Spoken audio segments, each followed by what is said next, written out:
Well, welcome. My name is Tyson Shulin. I'm a pulmonary and critical care physician at Brooke Army Medical Center.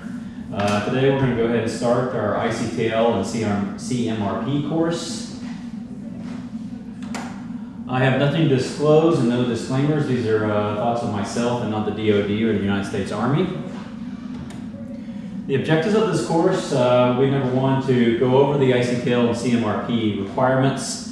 Number two, we'll talk about the education validation process that we're going to be using throughout this course. Number three, we'll be doing a donning and doffing of PPE in the setting of COVID-19, which will be actually a simulated skills station that we'll go through. We'll talk a little bit about COVID-19 and how it relates to ICU management, to include pre-oxygenation of a patient you're about to intubate, and some special circumstances that go with that. We'll also talk about massive transfusion and tourniquet placement and the unique nonsense of that. And then we'll talk a little bit about austere environment.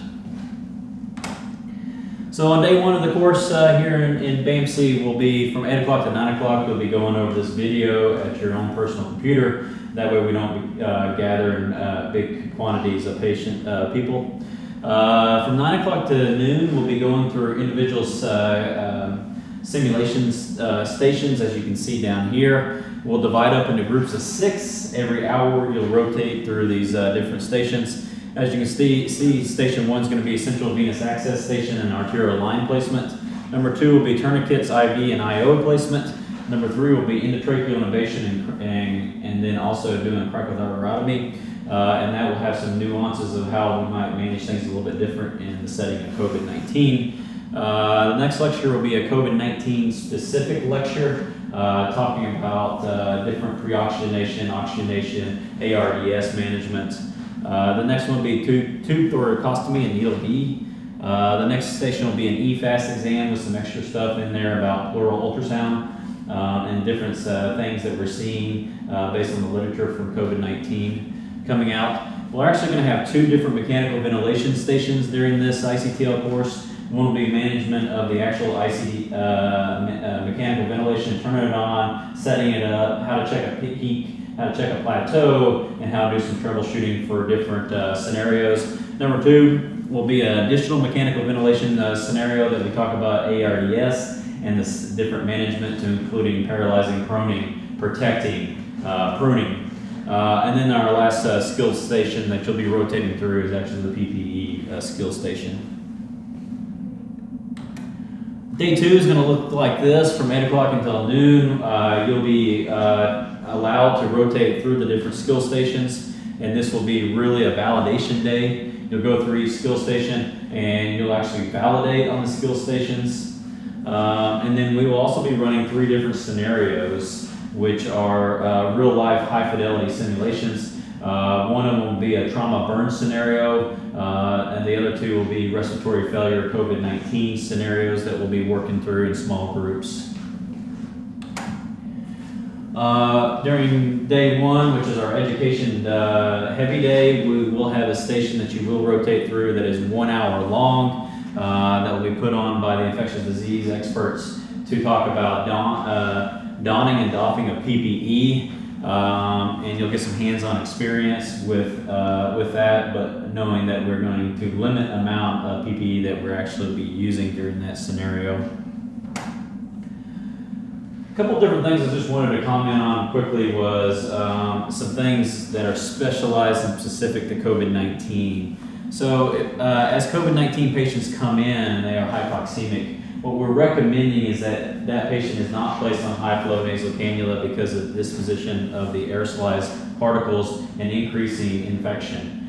So we're not recommending, if that patient is hypoxemic, that we use a high flow heated nasal cannula, for example, a Vapotherm. We're also recommending, based on the literature, based on SARS literature and also literature coming out of Seattle and also China, that non-invasive positive pressure ventilation is not to be used because it seems to be reported over 90% of those patients will fail non-invasive ventilation and have to go on to mechanical ventilation. And there's a concern that there is going to be some leakage around the mask interface itself and aerosolize some particles. During our scenarios, we'll actually get some hands-on, and we'll show you how to modify the non-invasive interface to decrease the amount of particles that are aerosolized, and we'll also talk about how to put in viral particle filters, and also to make sure that you're not using a traditional V60 ventilator, and that we're actually going to use a traditional ventilator that can do dual limbed. And so the expiratory limb of that BiPAP non-invasive can be placed with a filter. And those are some things that we'll work through during this scenario, and you'll get hands-on. What we are recommending is that you go on to endotracheal intubation early on COVID-19 patients, and that you're, like we said on last slide, if we're bypassing high flow nasal cannula and non-invasive ventilation, and that we're going straight on to mechanical endotracheal intubation.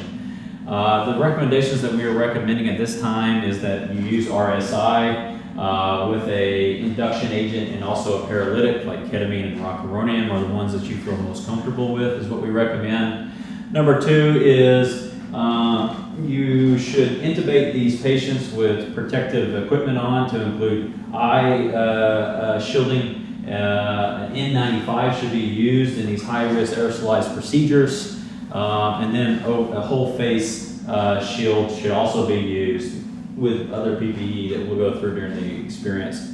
A lot of the literature is recommending, and I do recommend, that you probably intubate with the route that you're most familiar with, but there is some advantages using a video laryngoscopy system, as you see down in the left-hand corner, that could include maybe not being so close to the oral pharynx as you're intubating, and also potentially using a intubating bougie, as you see outlined here in the Kiwi grip, are two of the things that we'll discuss during this course, and you'll get some hands-on throughout the course of how to do video laryngoscopy, how to do direct laryngoscopy, and then this is also, you'll get some hands-on about how to set up your non-invasive mask interface using the blue adapter so that nothing is aerosolized.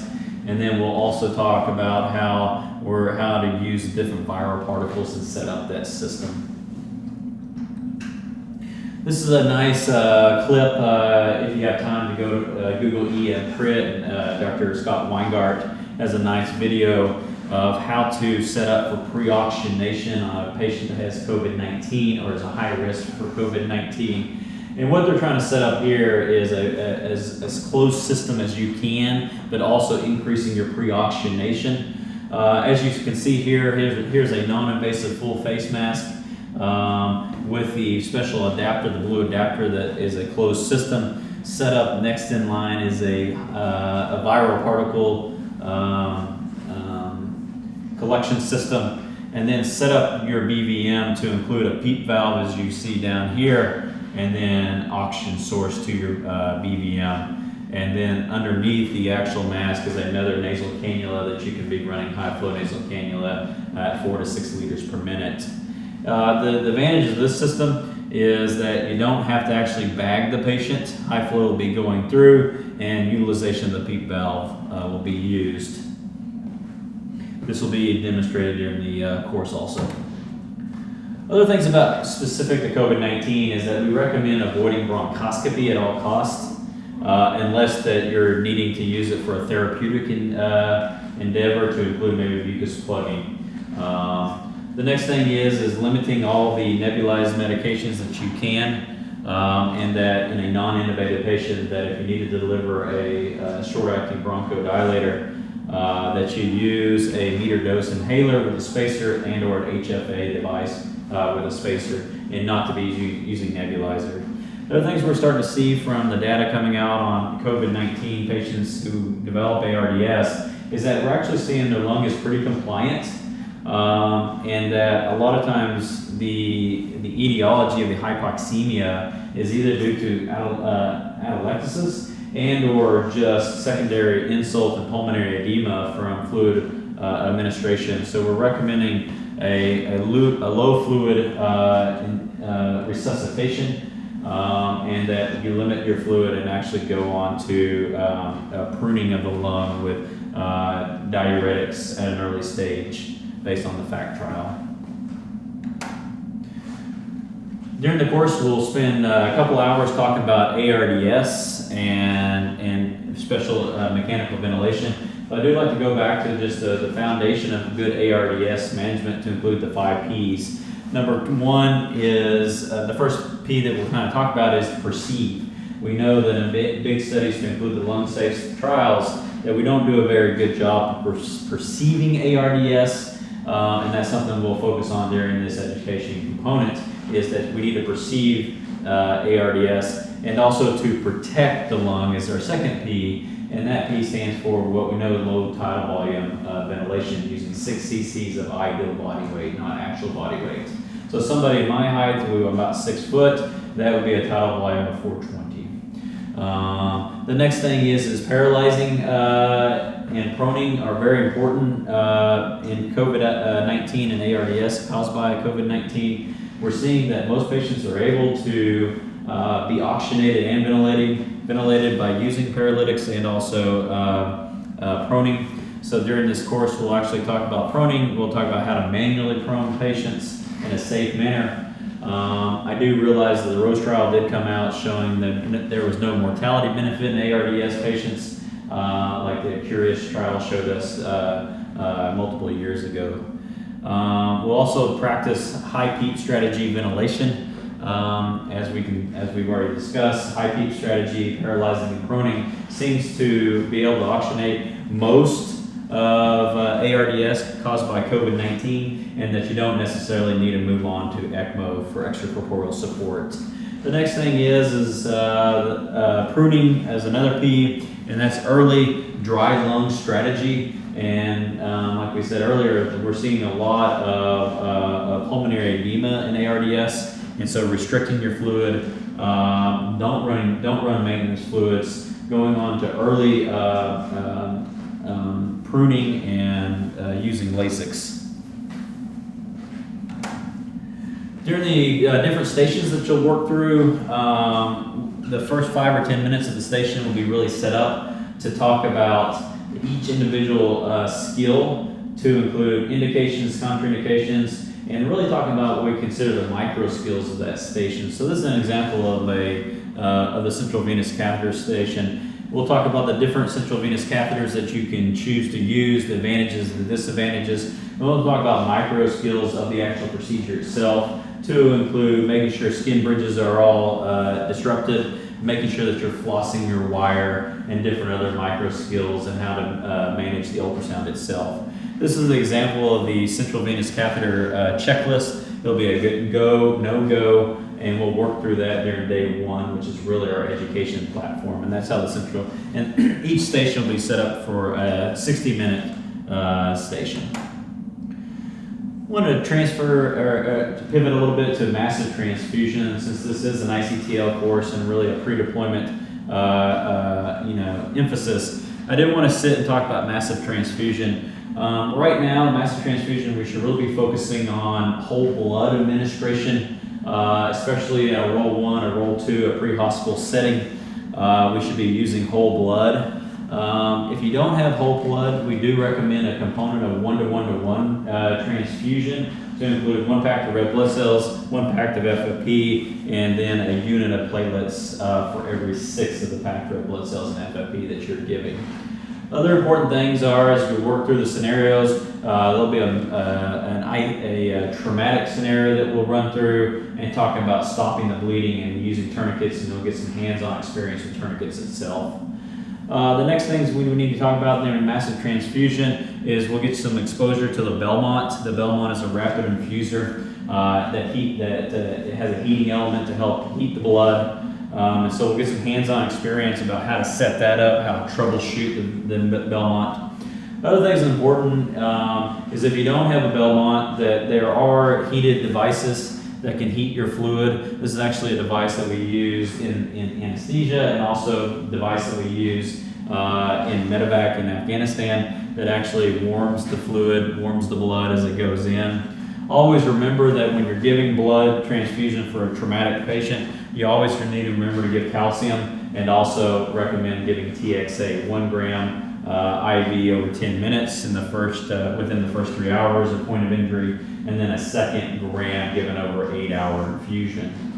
If you have the capability, we do recommend that once that patient is admitted to the hospital setting, that whole blood transfusions are then divided up into component transfusion, and really using a TEG, thromboelastogram, to guide that. This is an example of a TEG here. It looks at the R time, looks at the maximal amplitude, and then looks at lysis 30.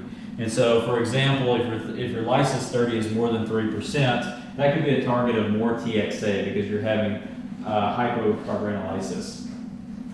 Other things are maximal amplitude. We're trying to keep that above 50. If that is lower, then that could be a component targeted therapy towards platelets and or fibrinogen. If the R time is prolonged, that'd be a target for more FFP. And those are recommendations for massive transfusions. A little comment about austere environment. When you're in an austere environment, and kind of like COVID-19 training right now, is that you are going to need a plan for a resource-limited environment. So you're not going to have all the bells and whistles of a normal MTF, and that you need to know your equipment. You need to know how to troubleshoot your equipment, because you're not always going to have a whole complementary team to help you with that. You're not going to necessarily have critical care nurses, pharmacists with you. And so you need to know how to turn on the machines, how to troubleshoot the machines, and also how to work in maybe a limited environment to include a dark environment. The next picture is a TXA infusion. I think is very important, as we talked about last slide. Anytime you give blood, I always give TXA. That's based on CRASH 2 in the MATTERS trial. Also very important that as you go into an austere environment, that you kind of know what equipment you might have and you may not have. And then if you may not have it, you need to go ahead and figure out how can you acquire that equipment. The bottom left hand is my humanitarian mission to Kenya, or to Africa, to Ghana. That was done in 2019. And I knew going in that we would not have ultrasound and or video laryngoscopy. Those are two products that I obtained before going to Africa, and it became very, very important to our mission there. The next one is always training. As you can see here, this is back in Kansas, and this is us doing a scenario of a traumatic patient that came in, and always training with your team. I'm always surprised that every mass cal that we run, that we see a lot of opportunity to continue to optimize our skill set, optimize our familiarity with our equipment, and then communication in an austere environment. And then also kind of getting, thinking outside the box of how you're going to manage pain in a limited resource. Maybe if it's a prolonged field care, is that going to be learning how to do some nerve blocks, which I trained with our anesthesia colleagues in Africa on. So we try not to use up all our narcotics in a prolonged field care, and using ketamine maybe for your continuous infusion, super concentrated. Any questions will be answered during the course. Thank you so much.